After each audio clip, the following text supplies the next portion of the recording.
گناہوں سے توبہ کرنے کا آسان طریقہ۔ سب سے پہلے میں نبی اکرم نور مجسم سرور کائنات صلی اللہ علیہ وآلہ وسلم کا مبارک فرمان سے اپنی گفتگو کا آغاز کرتا ہوں۔ نبی اکرم نور مجسم صلی اللہ علیہ وسلم کا مبارک فرمان ہے، کریم نے فرمایا کہ ابن آدم خطا کار ہیں۔ جتنے بھی حضرت آدم علیہ السلام کی اولاد میں سے ہیں وہ تمام خطا کار ہیں، ان سے غلطیاں ہو جاتی ہیں۔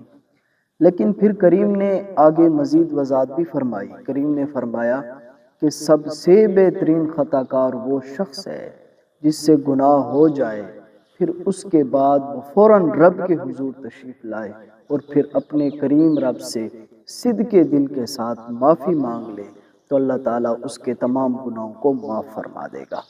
تو عزیزان محترم، جیسا میں بتا رہا تھا، گناہوں سے توبہ کرنے کا آسان طریقہ تو وہ یہ ہے، ان میں سب سے پہلی بات یہ ہے کہ انسان گناہوں کو چھوڑ دے۔ دوسری بات یہ ہے کہ جو گناہ ہو چکے ہیں ان کو دوبارہ نہ کرے، پکا عزم کر لے کہ وہ گناہ کم از کم مجھ سے دوبارہ نہ ہو۔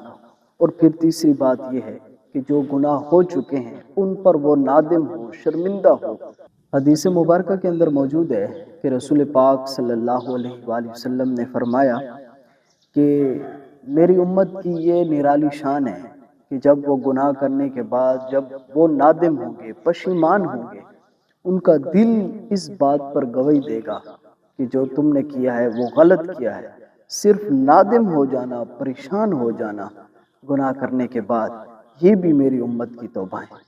اور نبی اکرم نور مجسم سرور کائنات صلی اللہ علیہ وسلم نے فرمایا کہ میری امت کی یہ بھی شان ہے کہ جو شخص صدق دل کے ساتھ توبہ کر لے گا تو وہ ایسا ہو جائے گا کہ اس نے وہ گناہ کیا بھی نہیں ہے۔